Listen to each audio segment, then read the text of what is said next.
This video was sponsored by Card Kingdom. You can pre-order all the cards you see in this video by using my link in the description below.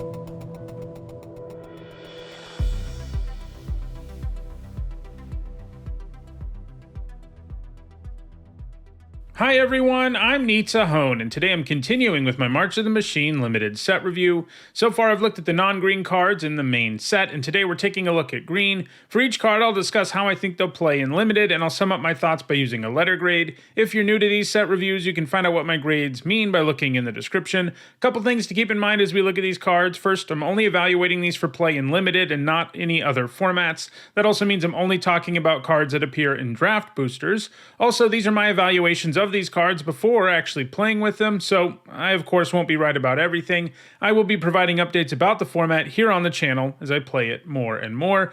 Lastly, I want to let you know that I'm offering some set review related perks for both patrons and channel members. You get access to my ongoing notes during preview season, and by the end of the set review you also get a spreadsheet with all of my grades. If those perks sound interesting to you and you want to support the channel, you can find ways to become a channel member or a patron in the description. Alright, let's take a look at our first green card, which is Ancient Imperiosaur, which costs 5 generic and 2 green for a 6/6 dinosaur at rare. It's got Convoke. This is a returning mechanic.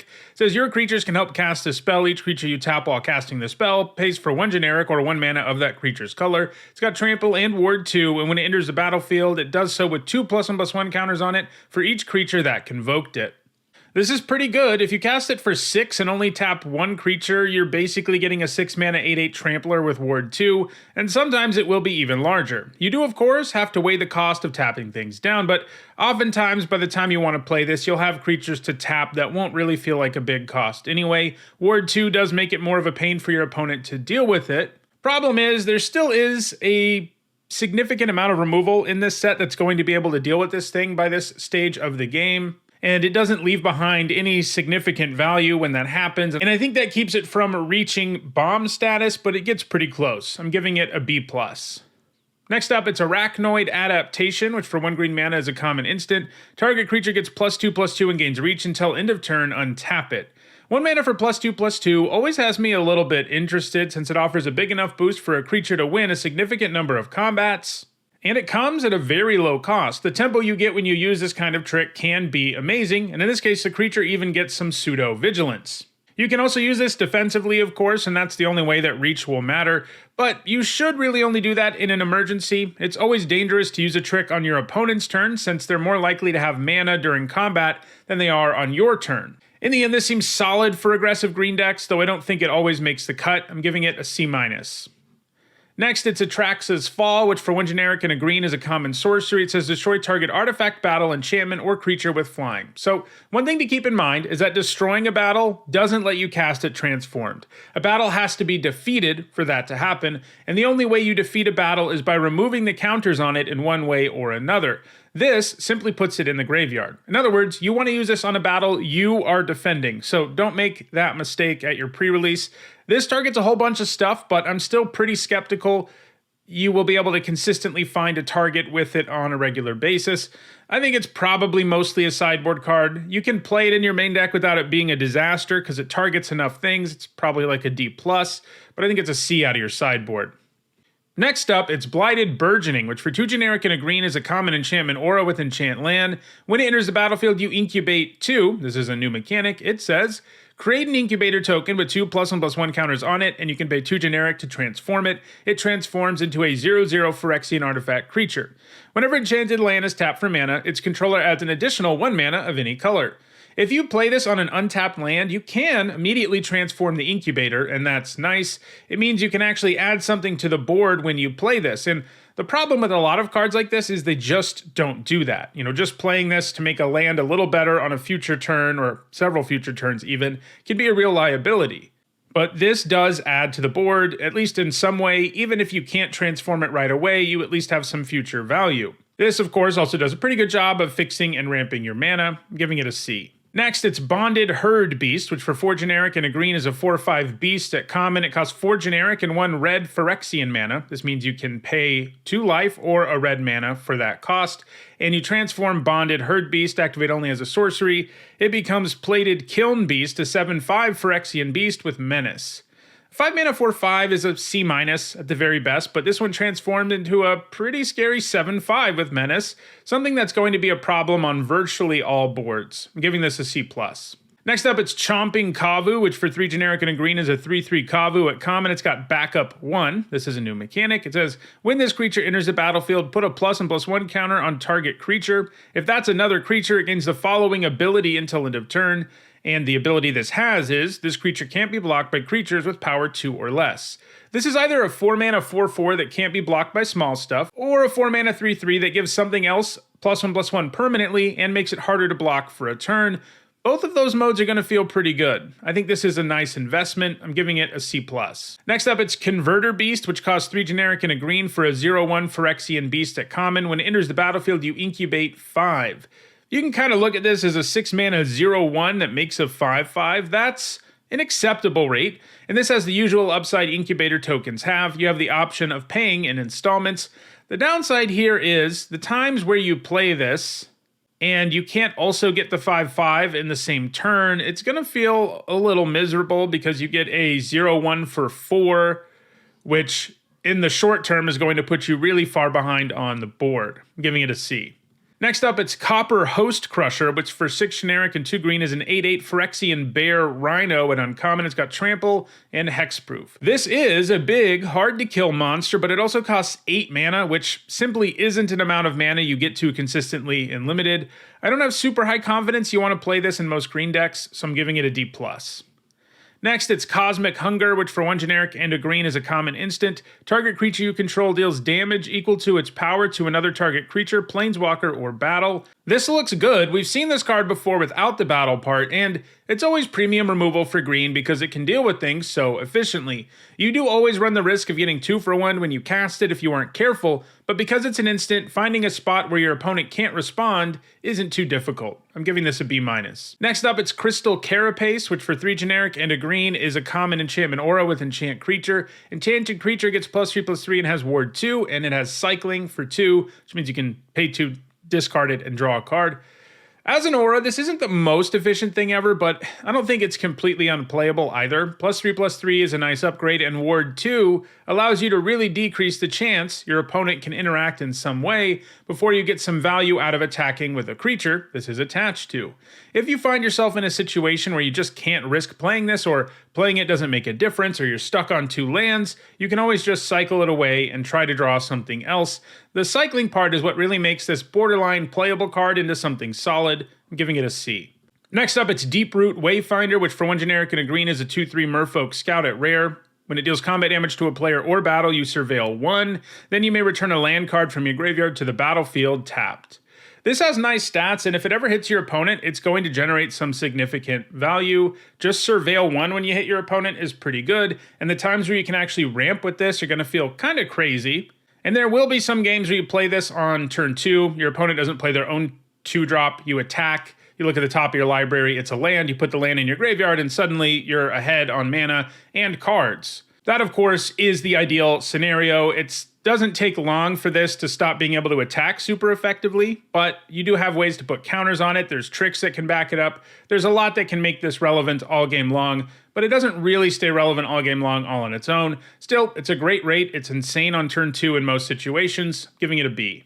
Next, it's Doomscar Warrior, which for 2 generic and 2 green is a 4/3 human warrior at rare. It's got backup 1 and trample, and when it deals combat damage to a player or battle, look at that many cards from the top of your library. You may reveal a creature or a land card from among them and put it into your hand.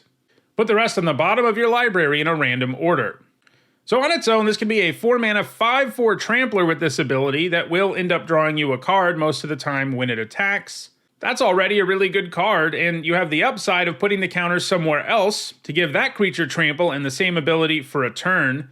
And that means you get some value out of Doomscar Warrior immediately in most cases. If you end up drawing 1 card off of this total, it feels good, and I don't think it's out of the question that you end up drawing 2 cards. This is quite strong. I'm giving it a B+. Next up, it's Fertilid's Favor, which for 3 generic and a green is a common instant. It says target player searches their library for a basic land card, puts it onto the battlefield tapped, then shuffles. Put 2 +1/+1 counters and up to 1 target artifact or creature.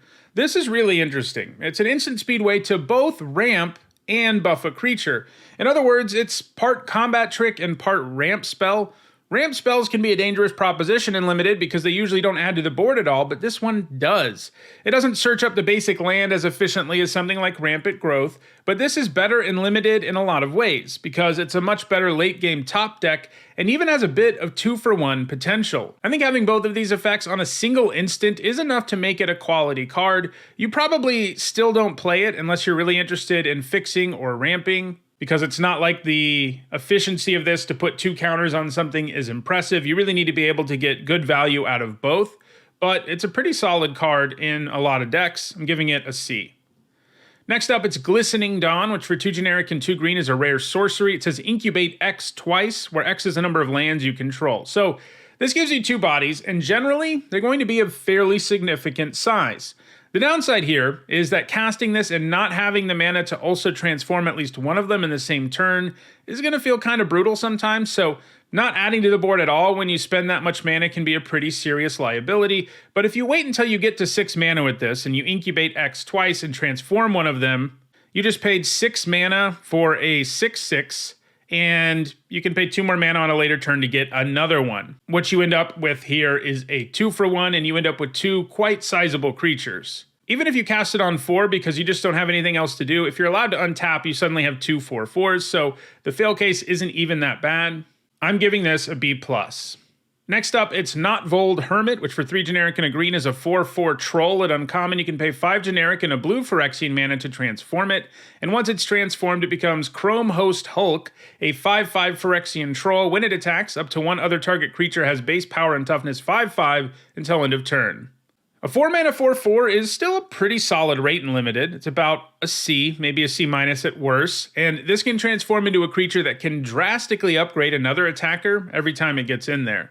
This is a nice uncommon, I'm giving it a B-. Next up, it's Herbology Instructor, which for 1 generic and a green is a 1/3 Treefolk Druid at uncommon. When it enters the battlefield, you gain 3 life, and you can pay 6 generic and a black Phyrexian mana to transform it, activate only as a sorcery. It becomes Malady Invoker, a 3/3 Phyrexian Treefolk. When it transforms into Malady Invoker, target creature an opponent controls gets -0/-X until end of turn, where X is Malady Invoker's power.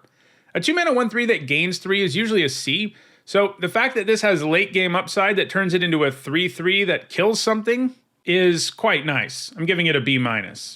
All right, time for the green battles. Our first one is Invasion of Ikoria, which costs X and 2 green. It's a rare battle siege. As a siege enters, choose an opponent to protect it. You and others can attack it. When it's defeated, exile it, then cast it transformed.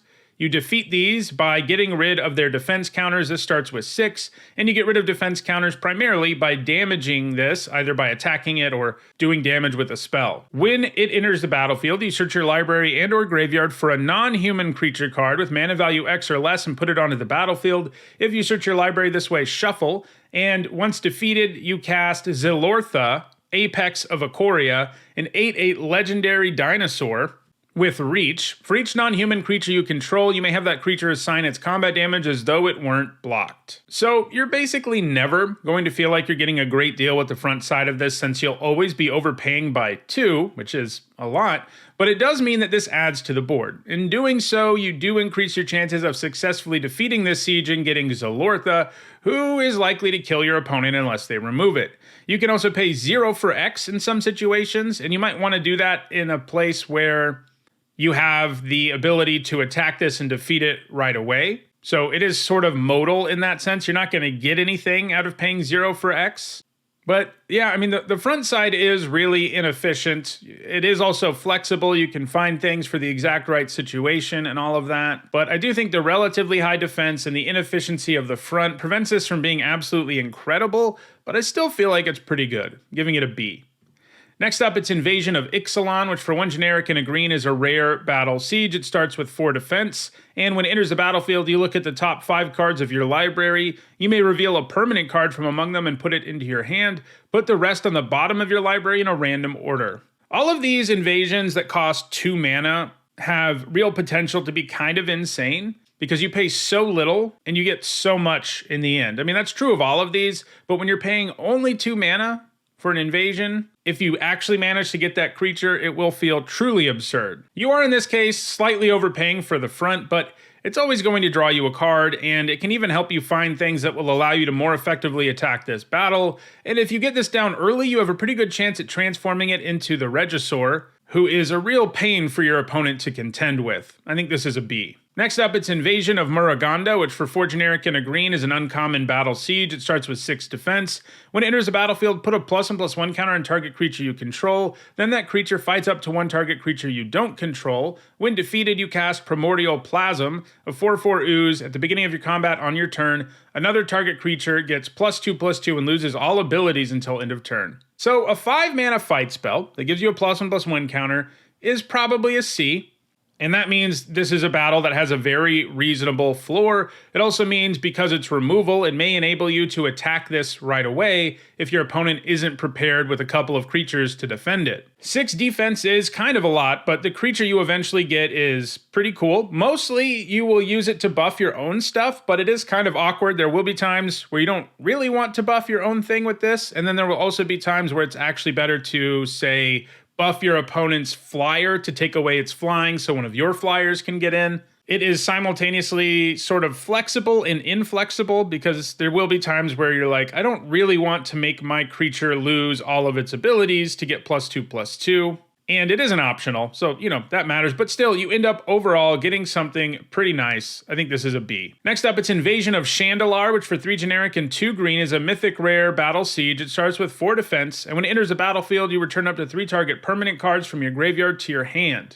When defeated, you cast it as Leyline Surge, an enchantment, and it says at the beginning of your upkeep, you may put a permanent card from your hand onto the battlefield. So this can do a pretty incredible job of restocking your hand in the later stages of the game, and it has pretty low defense. The bad news is, you don't really want to cast this in situations where you aren't getting the full value out of your graveyard, and that certainly isn't guaranteed. Additionally, even with the fact that you return permanents to your hand, once this is Leyline Surge, it isn't really that impressive in Limited. We see these sorts of effects all the time in Limited, and it's really hard to take full advantage of them. The average power level of your permanents just isn't high enough for this to be amazing, and oftentimes, by the time you can cast Invasion of Chandalar, you have enough mana to cast the things you get back anyway. Maybe the first turn you have it, it lets you drop another permanent that you couldn't before, but it quickly becomes kind of a meaningless enchantment. So you have 2 sides of this card that I think are a little overly situational. It's still a pretty good battle overall, but I do think it's actually weaker than the lower rarity ones we've seen so far. I'm giving it a C+. Next, it's Invasion of Zendikar, which for 3 generic and a green is an uncommon battle siege. It starts with 3 defense. When it enters the battlefield, you search your library for up to 2 basic land cards, put them onto the battlefield tapped, and shuffle. When defeated, you cast Awakened Skyclave, a 4/4 elemental with vigilance and haste, and as long as it's on the battlefield, it's a land in addition to its other types, and you can tap it to add 1 mana of any color. So lately in Limited, a 4-mana card that ramps you 2 lands has been a little too clunky to work most of the time. However, unlike most of the cards that do that, this does have the potential to add meaningfully to the board. If you can play this and flip it in the near future, getting that 4/4 body is a big deal. Like with all of these, if you really think about what you're spending and what you can potentially get, you get a pretty incredible deal. That said, you won't always be able to do that consistently. Still, this gives you nice upside of ramp and fixing, and gives you the extra upside that this type of card usually doesn't have. Even with the low defense this has, I'm pretty skeptical about it because we've seen so many bad 4-mana, ramp yourself 2 land cards lately. I think I just want to give this a C. If ramping is more powerful than I expect, and it's easier to transform this than I expect, it does get significantly better. Next up, it's Iridescent Blade Master, which for 1 generic and a green is a 2/2 elf warrior at common. You can pay 3 generic and a green, and it gets +2/+2 until end of turn. So this is a bear that can buff itself when you have some extra mana lying around. We've seen a lot of cards like this over the years, and we haven't really seen any of them that have been very impressive. You just don't find yourself with this much mana lying around until the later stages of the game, at which point the fact that this can buff itself also becomes less relevant because your opponent is likely to have a more developed board. So it's often fairly irrelevant between like turn 3 and turn 10, and that's a problem. I'm giving it a C-. Next up, it's Kami of Whispered Hopes, which for 2 generic and a green is a 1/1 spirit at uncommon. If 1 or more +1/+1 counters would be put on a permanent you control, that many +1/+1/+1 counters are put in that permanent instead. You can tap it and add X mana of any one color where X is its power. Being a 3-mana 1/1 is definitely a problem. It dies to a bunch of 1-mana removal spells, and that kind of tempo is brutal, but it comes with some serious upside. Giving things extra counters and ramping your mana is great. If you're putting the counters on it, it can ramp your mana even more. Also fixes your mana, by the way. So it does a lot of stuff that is incredibly powerful, and really the only downside it has is how weak it is to every single removal spell in the set. And that matters, but I still think it's an excellent card. I'm giving it a B-. Next up, it's Overgrown Pest, which for 2 generic and a green is a 2/2 pest at common. It enters the battlefield. Look at the top 5 cards of your library. You may reveal a land or double face card from among them and put that card into your hand. Put the rest on the bottom of your library in a random order. This will be at its best in blue-green, where you're most likely to have a critical mass of double-faced cards, and there are definitely times when you play this card that is really what you're hoping to hit. You don't really want to hit a land in like the late game when you play your Overgrown Pest. You'd like to hit a creature, something you can cast and do something with. And early, the fact, if you play this on turn 3 and you hit a land, you're going to feel fine about that. So overall, I think this is a C.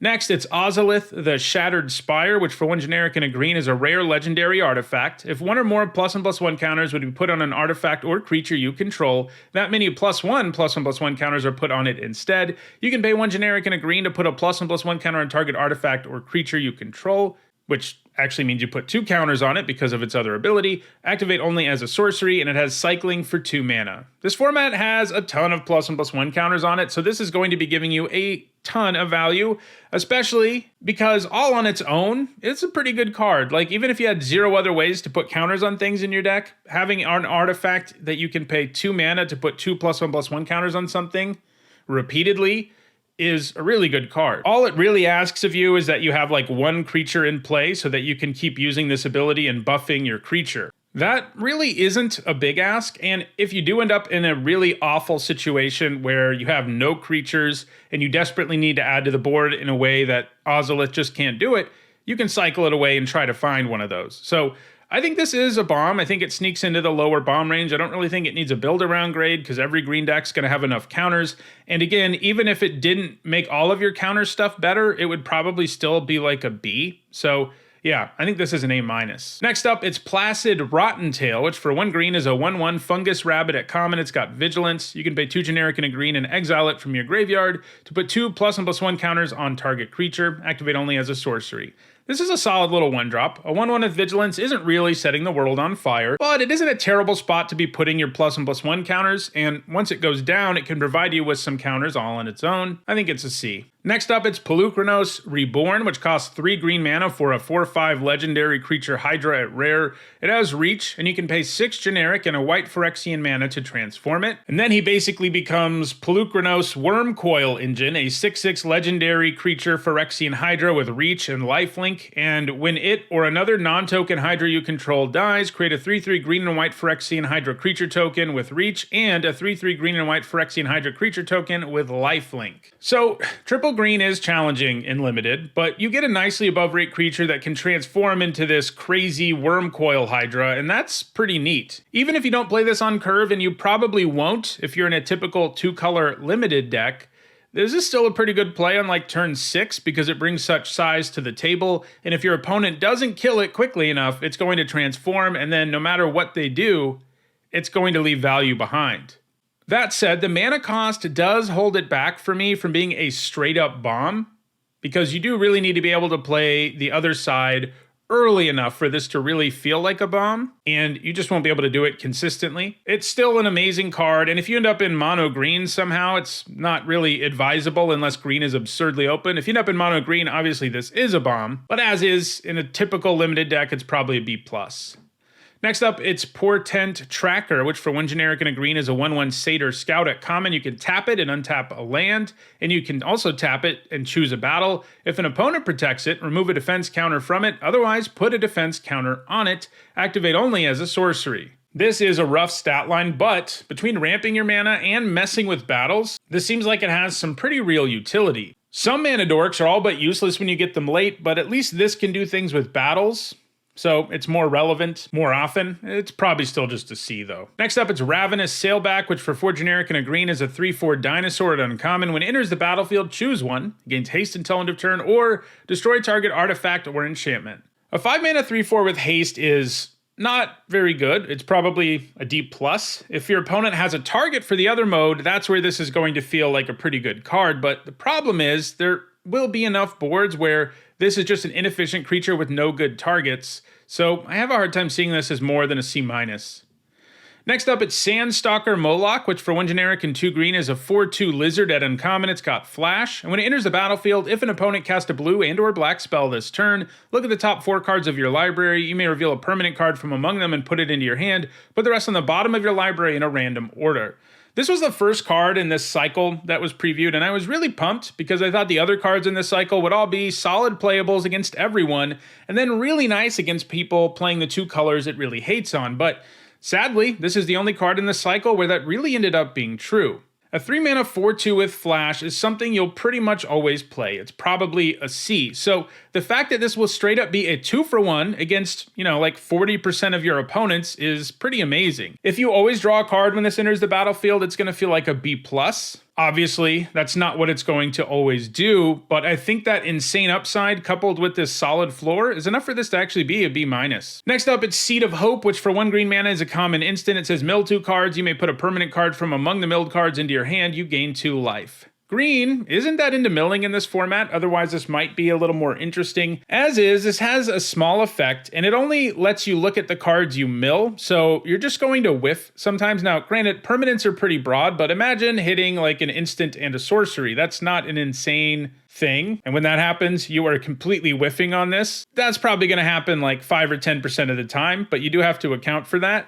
And the times where you hit like 2 lands and what you were looking for really wasn't a land, it's also not going to feel very good. You can sort of look at it as a 1-mana draw one that gains you 2 life, but one that will whiff some percentage of the time, and I'm just not that impressed with that. I'm giving it a D. Next up, it's Serpent Blade Assailant, which for 2 generic and a green is a 2/1 elf warrior at common. It's got backup 1 and Death Touch.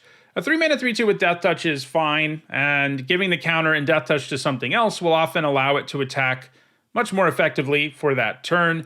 It also works well with the fight and bite spells that green always has, giving this a C+. Next up, it's Storm the Seed Core, which for 2 generic and 2 green is an uncommon sorcery. It says, distribute 4 +1/+1 counters among up to 4 target creatures you control. Creatures you control gain vigilance and trample until end of turn. Granting a big stats boost to a few creatures and then giving all creatures vigilance and trample is pretty nice deal. This lets you really upgrade your board without sacrificing the ability to block on the following turn, and that can really help you turn a race around. As usual, this type of card has the downside of being very mediocre if you don't have a well-developed board, but even if you only have 1 creature in play, and you put 4 counters on it and it gains trample and vigilance until end of turn, that's not a bad fail case. I mean, I guess the biggest fail case is you have no creatures in play, but that's not going to happen that often. And if you have 2 or 3 or 4 creatures in play, it starts to get a lot better. You probably don't ever want more than one of these because they are this situational, but I think the first copy is a C+.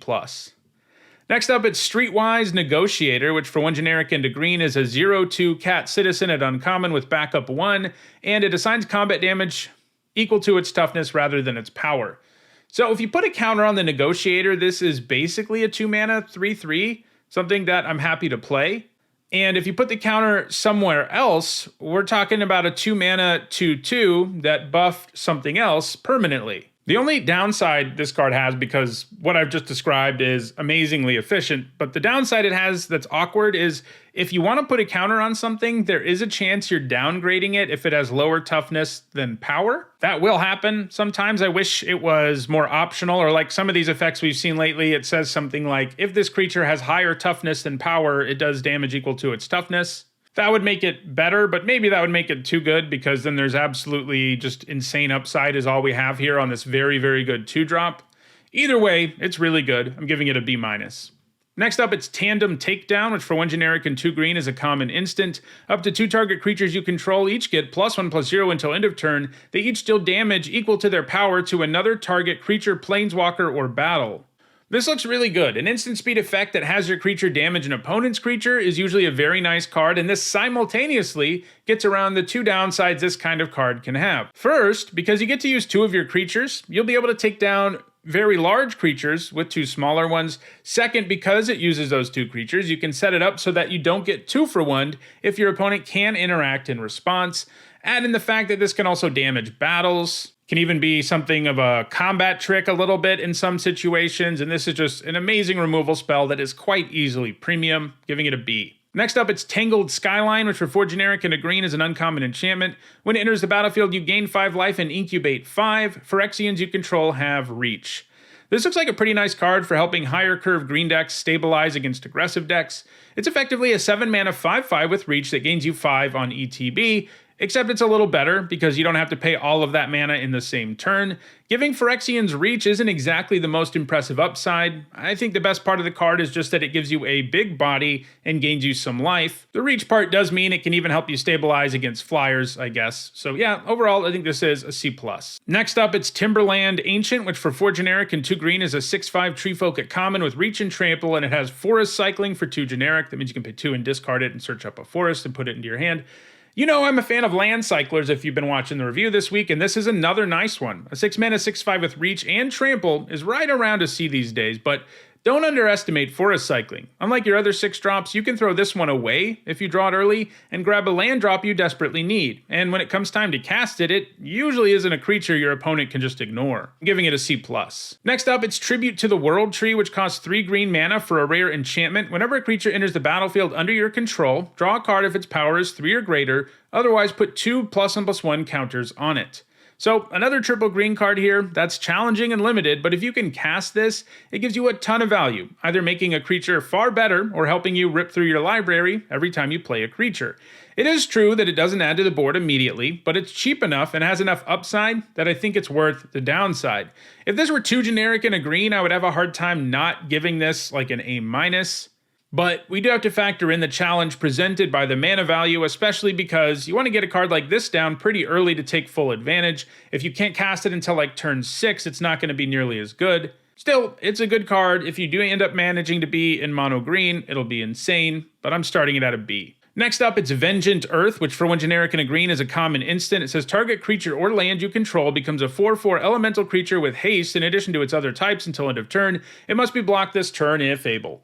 We see this type of card every now and again, and it's usually unplayable. Animating a land for a single turn just isn't worth doing most of the time. People can get enamored with the fact that you pay 2 to get a 4/4, but when you remember that that 4/4 is temporary, it's really not a good deal. It basically means you go down a card. This one does do something that makes things a little interesting, since it forces something to block it. This means it is also a super situational, roundabout way to remove an opposing creature, not even necessarily your opponent's creature that you most want to remove, but one that can block. They'll just put whatever their worst blocker is in front of it. Could be a token, for example, and things like that aren't going to feel good either. It does create problems on some board states where your opponent has like 1 blocker and you need to get through with a few other creatures, but you can see all these situations I'm talking about all take really specific situations for this to do something of value. You can also animate the land during your opponent's turn when they attack you and block them with your 4/4, but this can be massively dangerous because they have mana up.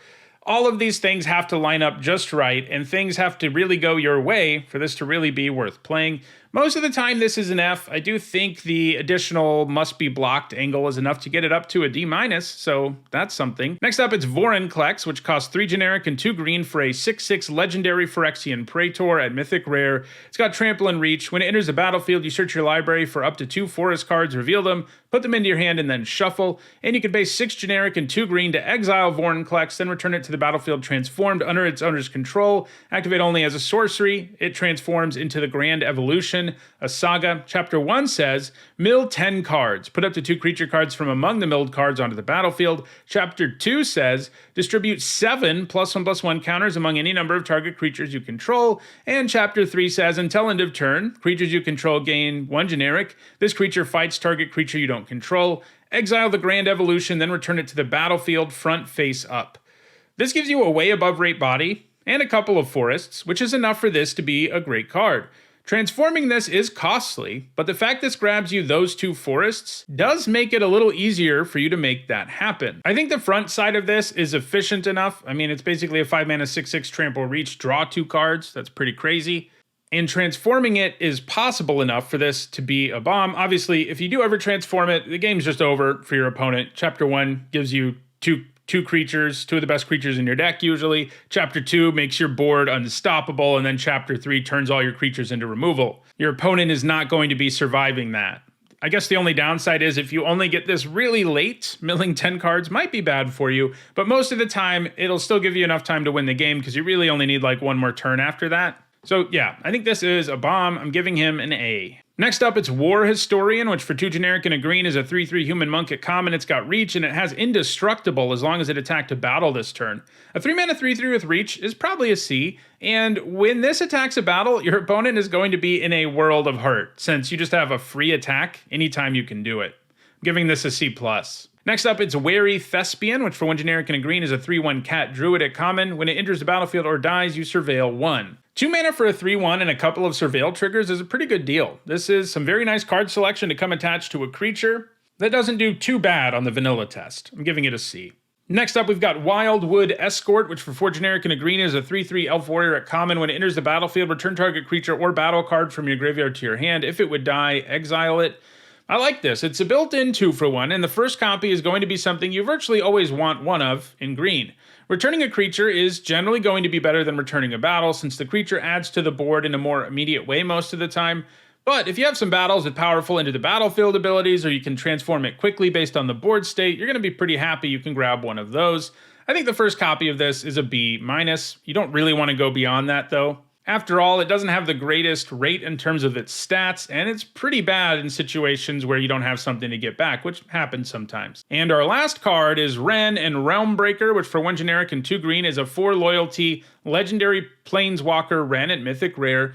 Has a static ability that says lands you control have tap, add 1 mana of any color. It's got a +1 that says up to 1 target land you control becomes a 3/3 elemental creature with vigilance, hexproof, and haste until your next turn. It's still a land.